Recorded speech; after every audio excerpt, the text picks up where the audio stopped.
Hello, Gail. So glad you could join me. How are you? Great. Thank you so much. And thank you for the opportunity to be here, Kia. I'm really looking forward to our conversation. Sure thing. So am I.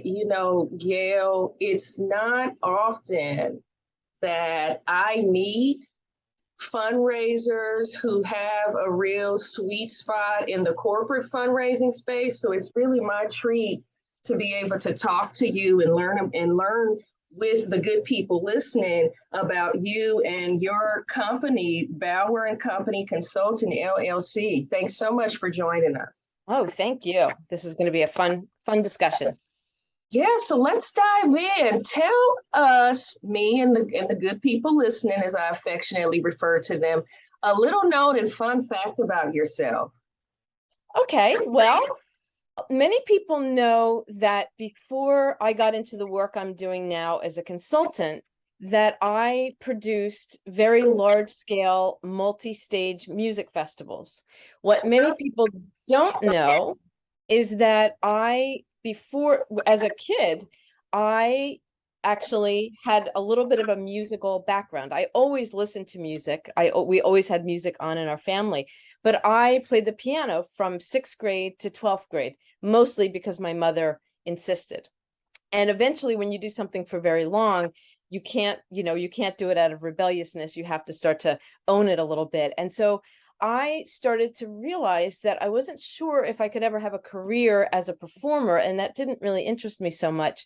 But I saw a film, and I don't even remember which one, and I remember the score of the film really knocking me out. And I thought, I love film, I love music, maybe that's the direction.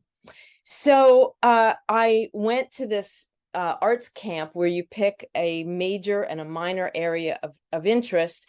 My major was instrumental music. My minor was creative writing. And it was in that 4-week session that I realized, oh my gosh, I am never going to be as good as these other kids. And more importantly, that's not a put down.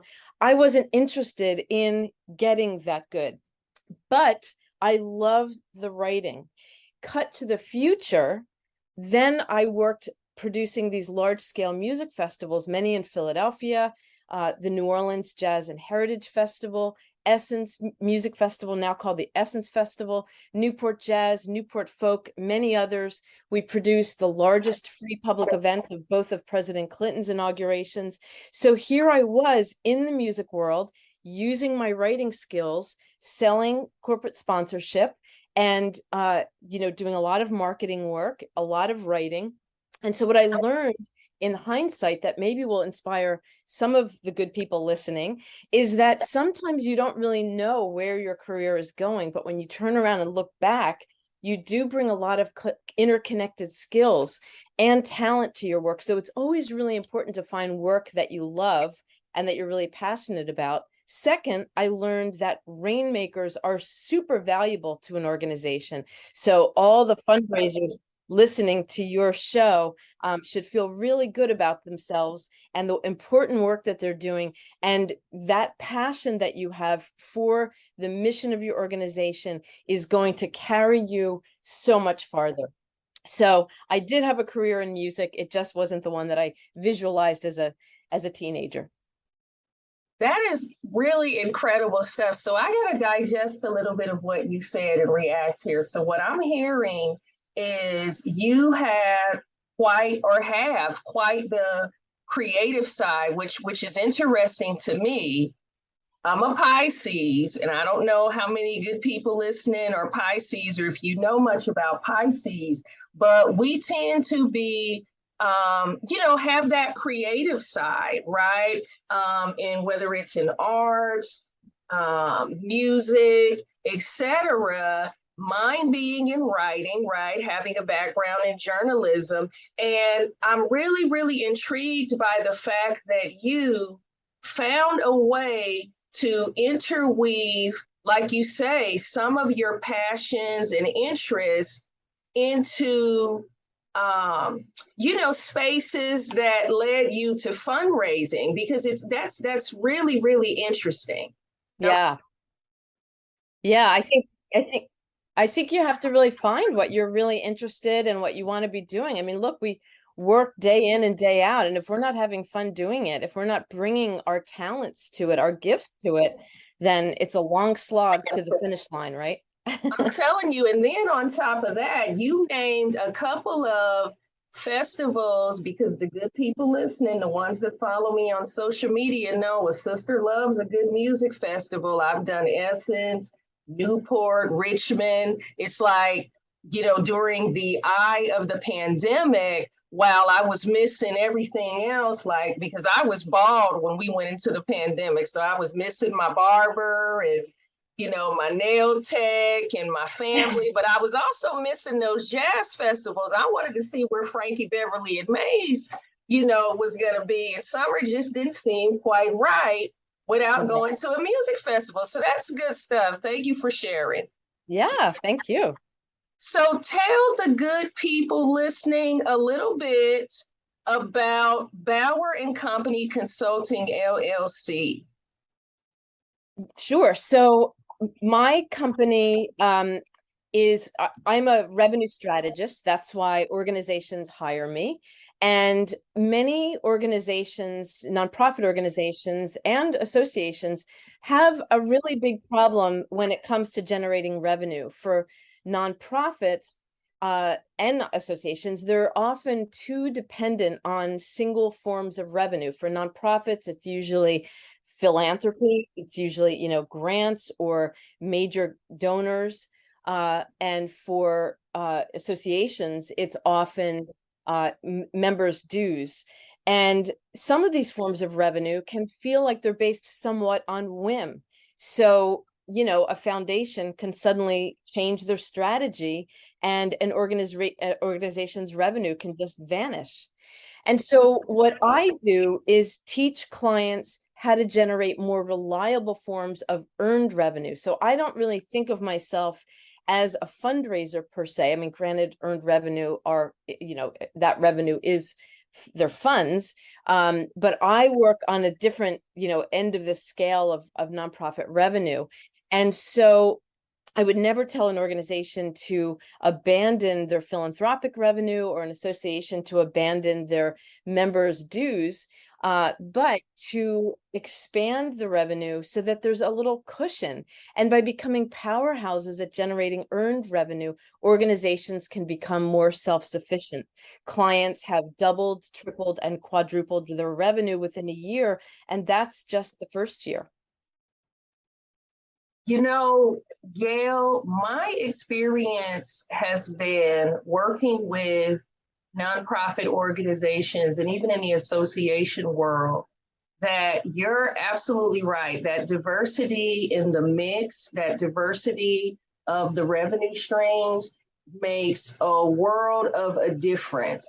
And when I've seen those organizations thrive, you're absolutely right. They had revenue streams and, earned income or membership dues, right? They had perhaps some government funding. And in a lot of cases, organizations that I've worked with didn't have quite as robust government public grants revenue pipeline, but they did in fact have individual giving. They had robust charitable gifts, right, via individual giving, philanthropies, whether they're private foundations, community foundations, and corporations.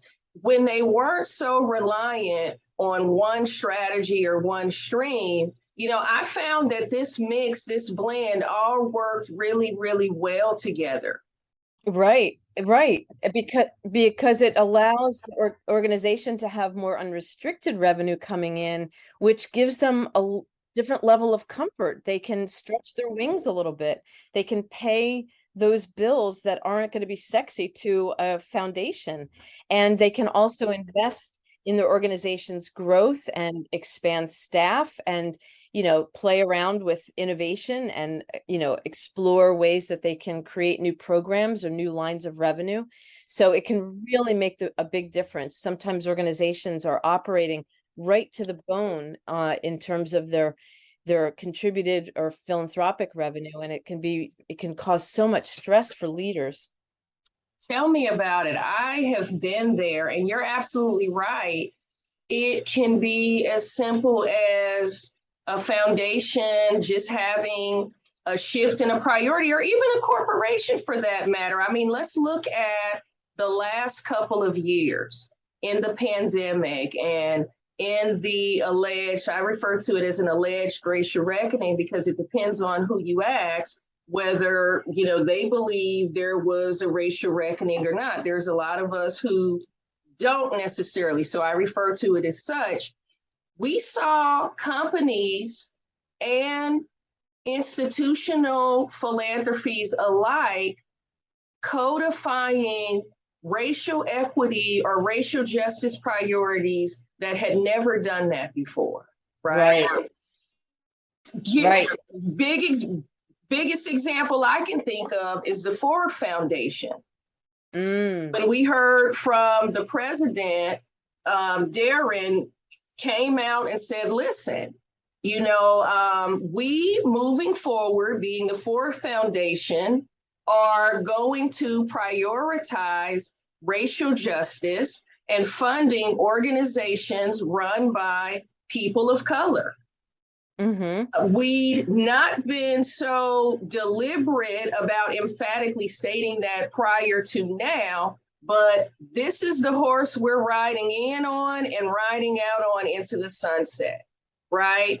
Mm-hmm. And you're absolutely right. So an organization that's not so resource rich, that's really relying on those anchoring foundations can find themselves in quite a quandary in just a blink of an eye. And it could be something as simple as, a family foundation's leadership or trustees taking interest in some other priority and making that pivot at a moment's notice. So, yeah, this is good stuff you're talking here.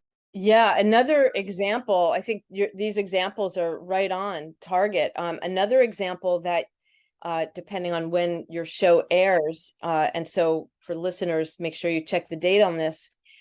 When we had the recession, the Great Recession back in 2008, a lot of foundations updated their strategies because they wanted to focus on organizations addressing issues experienced by the most fragile among us. And that was a great strategy, but it was very devastating for a lot of other organizations. So there has been talk for at least 4, 5, 6 months that we may go into a recession. We're still coming out of the pandemic. We're still dealing with inflation and lots of other change. And there are lots of things changing in our culture all the time. So fundraisers need to keep an eye out for that and make sure you're staying ahead of where the market is going so that you can kind of shift on a dime. But yeah, diversifying the revenue is also a really important approach as well. Yes, fundraisers, good people listening. You heard the lady. You want to follow the money and follow the trends. You heard it here. You might not have heard it here first, but you definitely heard it here from one of the leading strategists. So strategist you are, right? And I could call you, a corporate partnership strategist, but you're a strategist in so many other ways, like you pointed out, earned revenue, sources, and so forth. But for the good people listening, I had the pleasure of attending a workshop that you facilitated that was all about ways nonprofits can forge partnerships with corporations. And as I pointed out in the intro, Gail is sharing a goodie or two out of her bag of tricks with the good people listening. So you can count on me to share those attachments in the show notes and, how you can access them. But in any event, I wanted to have you to take a moment and share some of the tools nonprofits, those interested in looking at building strategic alliances with corporations specifically. what sorts of tactics should they have in their toolbox? Right, great question. And I want to just put a little umbrella of context on this first. So in my experience working with nonprofit organizations, hundreds of nonprofit organizations that I've worked with and thousands more that have attended workshops and presentations that I've made, many, many, many nonprofit organizations start their journey with corporate revenue by creating quote unquote gold, silver, and bronze corporate sponsorship packages. And these are an easier way, a non-labor intensive way of getting involved with the corporate sector. However, it doesn't really give you all the tools that you need to have in your toolbox, as you mentioned. So what I recommend, what I want listeners to think about is imagine a continuum going from left to right, okay? And along this continuum, you have 9, 10 or so different ways that you can be working with the corporate sector. On the left-hand side are those ways that are more philanthropic in nature. And on the right-hand side are those ways that are more fees for service. And so I would put corporate sponsorship closer to the right-hand side, whereas the gold, silver, bronze approach, which is more often like a gift or a donation, goes more towards the left, not at the extreme ends, either one, but more towards those directions. So on the left-hand side, you have corporate giving, you have corporate grants, you have employee giving and volunteerism, and lots of ways that organizations contribute either dollars or in-kind materials or in-kind service via their board leadership or their volunteerism. And then on the far right is fees for services. It's when you exchange value that your organization has for a fee that that a corporation pays for.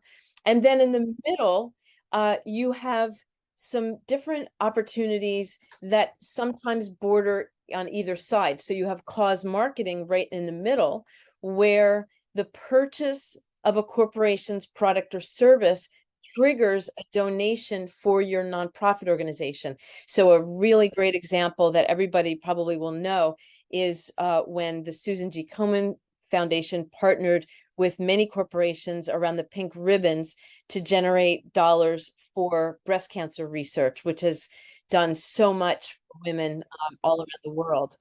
And there are many, many examples of this that are really great and very creative. So that's more philanthropic, but corporations really like it because it's very strategic and promotional. Corporate sponsorship is actually a marketing vehicle that corporations use to have face-to-face experiences with their audiences. So at these large festivals that I produced, corporations could set up and plan ways that they could interact with the festival goers, and the festival goers could, for example, if it was a car sponsor, get in the car and touch all the doodads. I worked with Mercedes for many years at the Newport Jazz Festival, and people would take pictures of their friends sitting in a Mercedes Benz, and then they would get out of the car and look at the price of the vehicle and what it included. And sometimes they would do the almost unthinkable, which is that they would go talk to the car salesperson. Hello. Here they are at a festival. A car salesperson. And so sometimes they would, these people would then eventually go test drive the car and make a purchase. So that's how those work a little bit in a little bit of detail. Your organization may have an event that has potential that another corporation or even a small business, depending on where you live, if you're in a smaller town, you may have an event that attracts a lot of people in your community. And there could be businesses, large and small, that want to have, that want to be there and be in front of the guests at your event. And that's where you can create some really interesting opportunities for them and for your audience, so that the event meets your goals as well as the corporation's goals, as well as providing extra value for your festival goers or your conference attendees or whatever. So anyway, so all of those, so that kind of comprises this bigger toolbox. And the reason why this is important is if you're just doing one thing, i.e. the gold, silver, bronze, you're missing a lot of other opportunities. And if you have more tools in your toolbox, then you can talk to many different partners within a corporation. And if you really understand what you have to offer, you might have a lot of value to offer different people within the organization for one opportunity. So, so it's really important to really understand your value and be very strategic about where you can take that in the corporation. I agree. Yes, and amen, amen, right? So why? Good people listening, I get really, really excited when I'm talking to my counterparts here. This is like manna from heaven to me, you know, being able to talk to someone that really just gets this stuff, right? Here's the takeaway that I get from what you're saying, and it resembles my lived experience as someone who's done a lot of successful corporate fundraising. Like you mentioned, you know, those gold, bronze, and silvers, yeah, those are cool, right? My experience has been a lot of times organizations, and I've been guilty of this very early in my career, can be really short-sighted in terms of what we are offering, right? What our offer is to corporate partners. And when I think about that short-sightedness, I do really think that what you're saying is very accurate in that you've got to really know your value. Right. You've got to know your constituency. You've got to know, you know, what'll jive with them. You've got to have like some mutual interest here, right? And that mutual interest, that nexus between your organization and what it's proposing to do, and that audience that corporation wants to engage with. And that's the difference between just doing a gold, silver, bronze, offering, you know, branding recognition via a banner or monitor or what have you, right? I found that when you're able to pair those bronze, silver, and other gold with like some really targeted engagement, like you say, when you're able to innovate, when you're able to partner with Mercedes and pull out the Maybach Benz and have folks sitting in there taking selfies. And I'm telling you, I would have been all over that. Gail, I would have been all over it, and they would have said, she's just gonna come take pictures and not talk to the salesperson. Absolutely not. I don't have the money for this, but thanks for the selfie and the photo. I sure looked good. And I appreciated that opportunity, right? Right. But it's that engagement, it's that opportunity to engage with the consumer. It's those speaking engagements at conferences, that opportunity for, let's say, corporate talent acquisitions leader facilitating a keynote address before an audience of prime talent. You know, having the ability to get in front of that audience and share the corporate value proposition and what their acquisitional goal is over the next 5 years and why they want to engage and hire and who those hires need to look like and feel like. And it's those engagements that make the difference between that very transactional $2,500, $5,000 gift versus that six-figure gift. You're exactly right. Donation or that seven-figure donation, right? You're exactly right. And, you know, another thing that in terms of transaction, that's a term, you know, a lot of times organizations talk to me about the fact that they just feel like their program is so transactional. And if you do, you know, if you lift up the curtain about what transactional means, it also means that they don't really have a relationship. And so if you don't really have a relationship with the corporation because you're just, you know, emailing a letter that has gold, silver, bronze, blah, blah, blah, and an order form like you're the LL Bean catalog, you know, you don't really have a relationship. So therefore you don't really know what they want to accomplish. And you could walk down your street or in, you know, throughout your community, drive around your community and see, you know, 5 different banks. And every one of those banks has a different strategy. They're in a different life cycle of their business. Some banks are trying to, you know, kind of hippify their bank. Other banks are, you know, really invested in technology. Others are really focused on, you know, wealth management. So these are all very different strategies. They all have different audiences and different customer bases and different ways that they're marketing. So if you don't really understand that because you haven't had a conversation, you are leaving money on the table. And I don't want that to happen for anyone. Absolutely. And I'm gonna say something, Gail, and I'm certain you'll agree. When you're doing, or I'm gonna say building instead of doing, when you're building these corporate strategic alliances, it's been my lived experience that I've worked with multiple stakeholders, right? Right. Not just the people in the foundation. Sometimes, yeah, you know, the relationship is managed with the foundation lead, but for those bigger partnerships, the ones that most organizations feel are worth their weight in gold and want those 6-figure and 7- and 8-figure partnerships, multi-year strategic partnerships, I'm in calls, I'm in presentations, discussions, I'm presenting to the foundation lead, right? Or the CSR, global corporate responsibility professional, right? But Right. I'm also interfacing with the someone in marketing and comms, right? Right. Because guess what? As part of this strategic alliance, there's going to be some earned media via a joint press statement, right?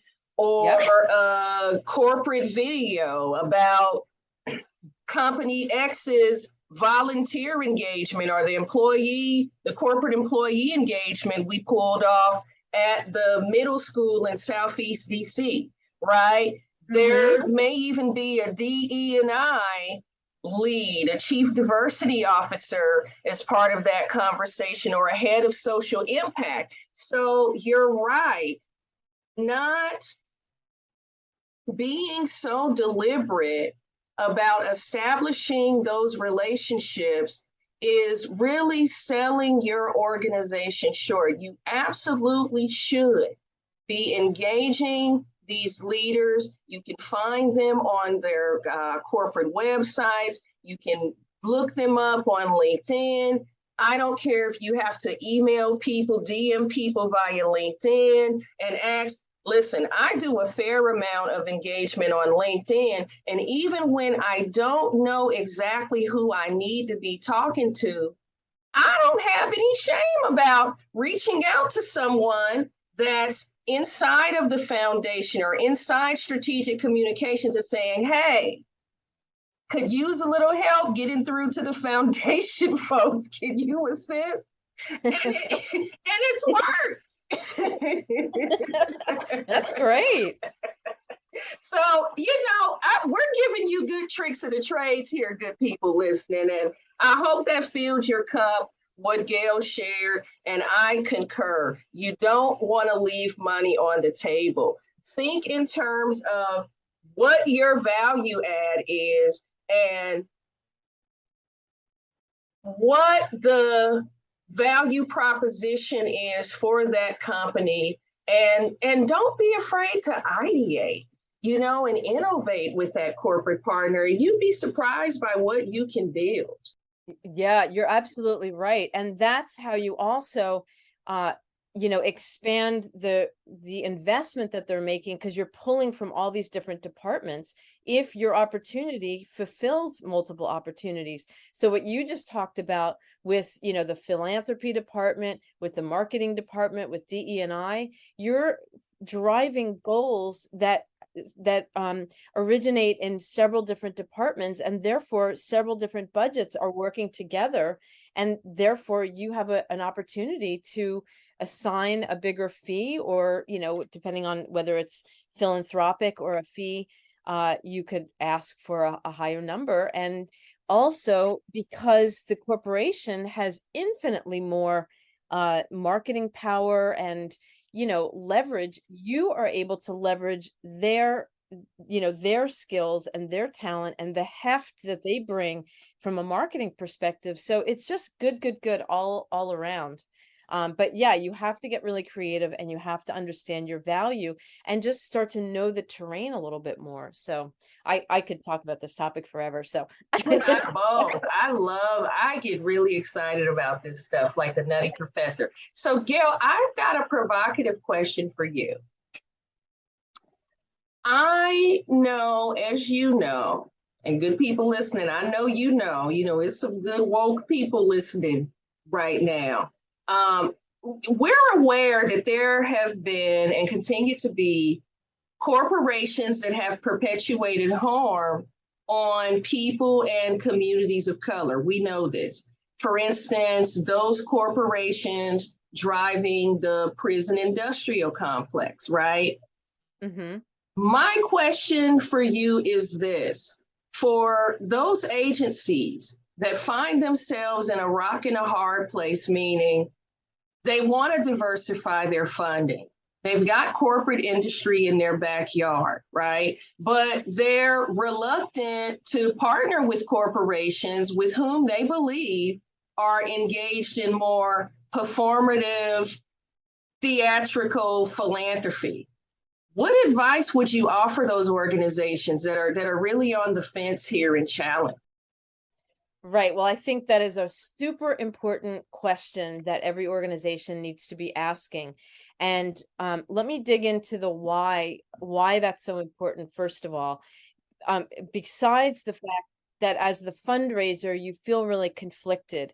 Your organization needs revenue, and you see this as an opportunity, but it doesn't feel right. And you should trust that instinct, because we are operating at a time when full transparency is required, because the technologies of social media has shifted so much that anyone can turn their camera, literally and figuratively, on your organization. And so organizations need to operate with a set of principles so that you are in alignment with your own values.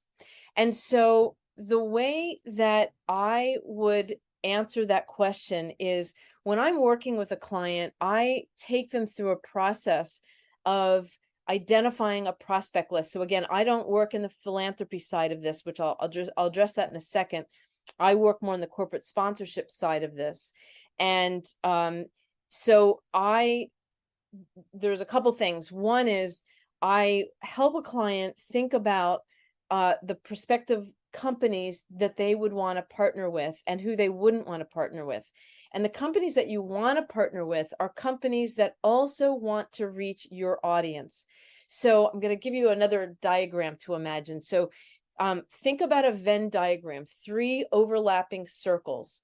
And each of these circles represents the following. 1 is your organization.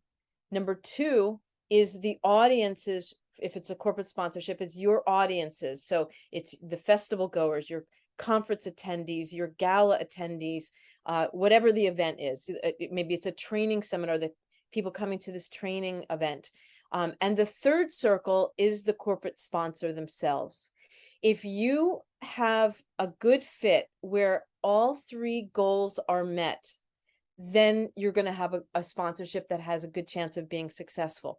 However, if you have if you're considering a sponsor like the Prison Industrial Complex Corporation, and giving a donation or sponsoring something would really only be good for them in terms of their image, and your pocket, but be really negative for your organization and negative for your audience, that is not going to be a good fit, because you're going to get a lot of flack back from your community, and it's going to undermine your integrity. Now, that said, no, I think that my fundraising colleagues would probably concur on the other side of my philanthropy to fees, earned income continuum that I mentioned earlier. On the philanthropic side, I think you also want to develop these collaborations with companies that are really a good fit. Now, I have worked with clients. I'm not sure that I can see necessarily an upside on the prison industrial complex. I would have to know a lot more to be able to find something.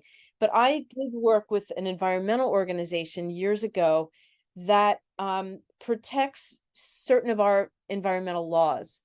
And one of the ways that they do that is they sue corporations that are in flagrant violation of these laws, because it's sometimes the only way that we can get corporations to make change. Or they sometimes sue, government entities for the same thing.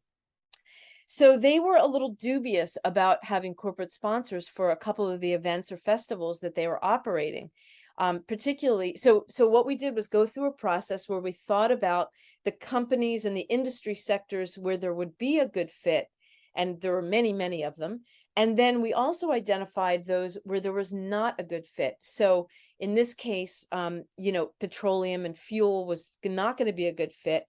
Automotive, they were conflicted about, and here's how we solved that issue. And I'm not saying that this would work for prison industrial complex corporations, but it could work for others that you might maybe on the fence about. We carved out a space where hybrid vehicles that were more environmentally friendly to this organization's mission was in alignment with my clients' goals. So therefore, they carved out the sponsorship only for the hybrid vehicles that this automotive company sold. So that's a way that you can do things. And one more point that I'd like to suggest too is that as you in anyone who's in business development, you know that you have to do a little bit of educating. And so educating clients about performative philanthropy, and I'm not saying go in there and raise a ruckus, but if they come to you, it's perfectly normal and encouraged to share why you're concerned and to help educate them. And who knows, that could be another way that ultimately, I'm not saying you should turn this into a line of revenue or a program, but you're fulfilling your mission if you're talking to these companies about how what they're doing is injurious to the audiences that you serve. Yes, I love that. I love that. And I have seen, I've seen exemplars of, how that can go right, just like you have it, and how it could go wrong. How it can go right. I mean, I'm from the Oakland Bay area. There is a petroleum corporation, won't say their name, in the Bay Area. And one city in particular was always putting their dukes up. Representatives from that city, nonprofits from that city, understandably so, due to past environmental injustices, right, to that community. We're talking about a predominantly Black and brown community, and there was evidence of environmental injustice. So right. Folks constantly had their dukes up and were in a posture, like death to this corporation. And that corporation had to take that.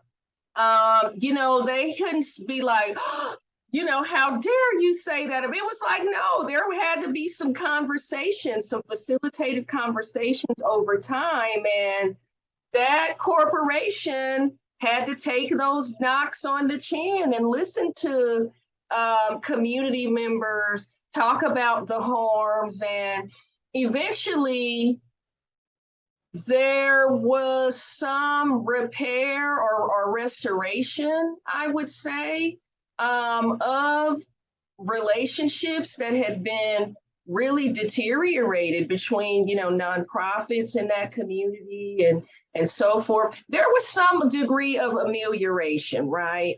And there were some ways that that company was able to, in some ways, remediate. And I don't want to suggest that I'm just drinking the Kool-Aid and saying, oh, they made everything perfect. But there were some ways that that company was able to demonstrate itself to be a good neighbor and partner, invested in some of the long-term imperatives that were important to that community, like educating Black and Brown young people and providing scholarships and supporting pathways out of poverty and otherwise.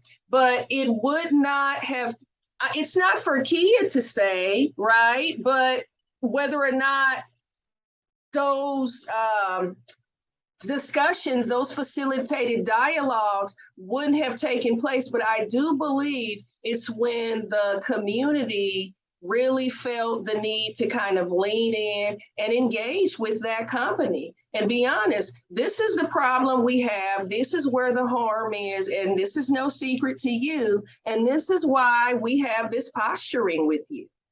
Right. What are you going to do about it? What are you prepared to do about it? Right. Right. I think now more than any time in my lifetime, I think more and more, not every corporation, but more and more corporations and people are open to that feedback, that input, that education, and making change. Is it going to happen overnight? No. Do I want it to happen overnight? Yes. But it's going to require all of us educating, pushing, teaching, and helping to make that change. So for fundraisers, that's not the road to wealth because it's going to take way too long. But as you said too, it's not the right approach in every circumstance, but it can be a big help. There was recent information from the Edelman Trust Barometer in 2022 that nonprofits and businesses need to help bridge the divisiveness by creating, more of a social fabric, by building trust in our communities. And I take that one step further by suggesting that these collaborations between nonprofits and corporations can do even more work. And so I think that's a good example of that. And sometimes you have to take, the tact of a discussion like you're talking about that. And I'm sure there were protests before there were actual Yes. Yeah. And sometimes there have to be lawsuits, like on my client's side. Yes, many. Yeah. All of the above, right? And I'm Yes. not laughing because it's funny. I mean, I'm laughing because this is real. Right. This is real. It can be nasty, long, and brutish. It's not always the cute photos with a big, corporate check presentation. No, there's a lot that, can go right behind the scenes of this stuff or that can go wrong. Right. Exactly. Yes. This is good stuff. Oh my goodness. I'm so encouraged by this conversation. Good people listening. I hope you have your notes handy, your pen twerking, and getting these good tidbits from Gail, my friend here. So Gail, I want to get into the final line of questioning, formerly known as the bonus question round. I'm referring to it as now for the culture. And in the For the Culture round, we like to have a little fun, get a little personal, get in your business a wee bit. Are you ready? I'm ready. All right, Gail, we're going to go down memory lane a bit. And because we love hip hop and rap on the Black Fundraisers Podcast, I would like to hear from you. What's the first rap or hip hop song you heard that grabbed you and why? All right. That's a great question. I'm going to just caveat and say that I am more of, well, not more of, I grew up in the era of Motown and R&B, and that's where my heart is. And so I think one of the song that that first comes up when you ask me that question is, I'm going to go old school, so don't laugh, but Bust a Move. And I'll tell you a funny little story about that too. I love that song. I think it's so much fun. Yes. And the video is great. It's fun to dance to. It's just a funny, fun song, and it makes me really happy every time I hear it. And it's been, forever. But here's another little fun fact. So I remember talking to a really good friend of mine. We had been out of touch for a while, just, how life goes like that sometimes. And we were talking, and I was telling her about my new partner, boyfriend at the time, whose name was Barry. And I said, yeah, it's really funny because before Barry, I was dating a guy named Harry. And before that was a guy named Gary. And you know exactly the line she broke out into. So, yeah. Oh, I love it. Bust a Move. I had forgotten the artist's name, but yeah, just Bust a Move. Oh, Right. yes, MC Red. Yes, that was the jam back in the day. Now, people listening, if you remember, like I remember, we were dating ourselves now, but yeah, that was a good one. I love that song. Yeah, it's song. timeless. It's a timeless song. It's still just as fun now as then. It sure is. Well, Gail, I want to thank you for spending some time with us on the Black Fundraisers Podcast. You have filled my cup. Like I said, I don't very often meet people that can just really drill down on the corporate strategy. And so this was really, really fun. Yes, thank you so much, Kia. This was a blast. And I hope all your listeners get a lot out of what we talked about today. I could keep going on and on forever. So I hope they got a lot out of it. Well, we're going to have you back, and we'll talk about more tactical strategies. So good people